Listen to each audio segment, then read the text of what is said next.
今天是第几天了？你记得吗？我们在狗热很多天，但我已经忘记是第几天了。我猜应该是第5吧，还是第6？今天呢，天气预测就没有很好，应该是大半天都会下毛毛雨吧。然后天气也稍微比较冷一点，所以呢，今天我们也没有什么计划，今天也会比较迟出门。现在先去吃早餐，喝咖啡。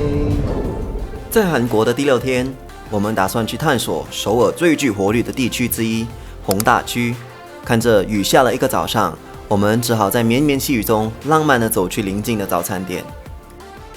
这边是除了如它跟 Paris Baguette 的 concept 其实很像的，也是注重面包，然后有咖啡这样子，甜品，蛋糕。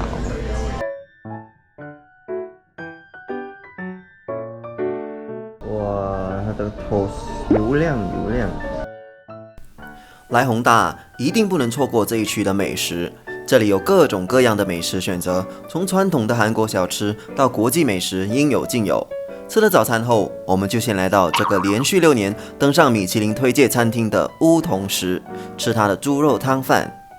我们现在在这间叫乌桐食的一个 restaurant 吃猪肉汤饭，然后这边呢 menu 很简单，基本上是没有 menu， 你只可以点你要的 size， 你要 regular 的还是要 large 的，可以再多叫的东西就是水饺。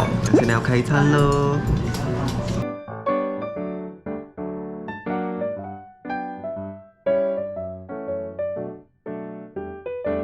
吃饱饱，继续走，继续逛，继续买，继续花钱。因为今天早上下雨嘛，然后我们就决定临时改变计划，就在家里待久一点，吃了早餐，然后现在才出来吃午餐的第一个站，去喝咖啡啦。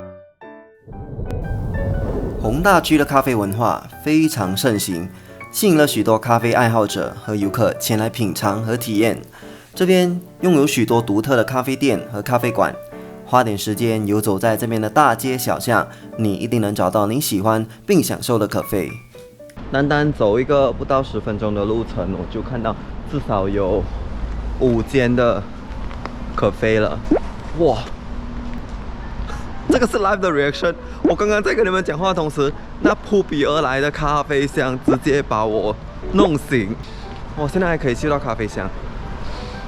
现在要去的这个咖啡呢是Harry Potter 的主题咖啡厅。我不是 Harry Potter 的 fans 啊，可是哥哥有这个计划了，所以就去咯。反正如果没有去的话，我也是会随便 drop by 一个咖啡 ，any 咖啡，或者是 any convenience store， 买我的 coffee。coffee 就是我的 daily vitamin。我们这区应该是学校区，靠近弘毅 University， 所以在街上走着的人都是比较年轻的人，整个地区也比较年轻化一点。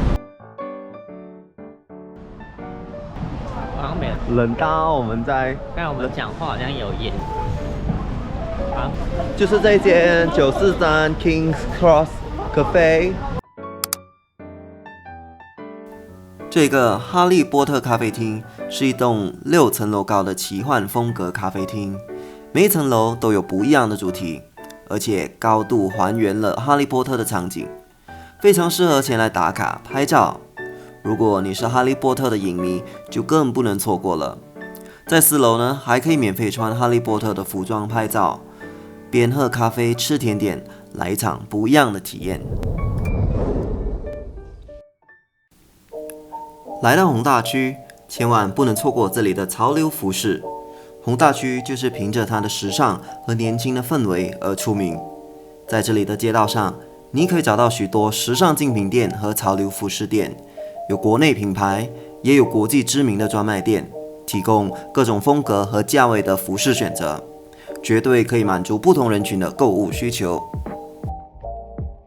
我们要开始我们的 shopping 了。我们在弘大这一区，这一区呢，因为有很多学生，所以呢，当然你可以买到很便宜的 fashion、很便宜的衣服跟潮流的物件这样子。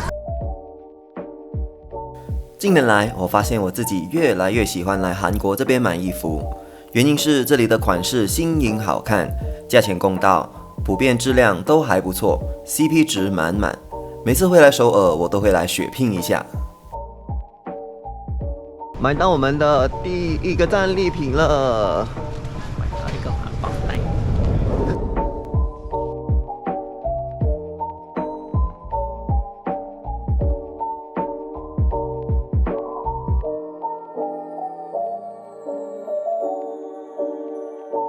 又花钱了。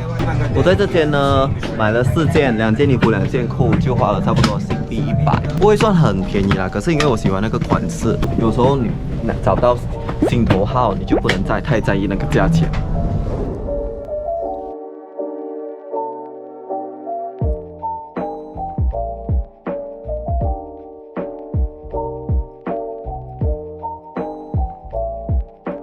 刚刚又在花钱了，在保养品店这一间叫3M 的。其实很多保养品 ，maybe 他们功效很好，可是我对那个品牌不熟悉，然后也不想花钱买了，自己用了不适合的。而且我也是用 Q 用得很开心，所以就算了吧。天色渐暗，我们就提着大包小包的战利品，开始慢慢走回住宿了。影片的最后想提醒你，如果你来首尔游玩，记得来弘大区走一走吧，感受一下这里的活力和魅力。从美食、咖啡、时尚、购物，这里都能找得到，保证让你度过一个愉快和充实的时光。明天醒来，我们将开启首尔的近郊1日游。1日的行程将带我们到草泥马牧场、浪漫唯美的南怡岛，还有沉浸树木园。今天就这样啦，我们下一期见。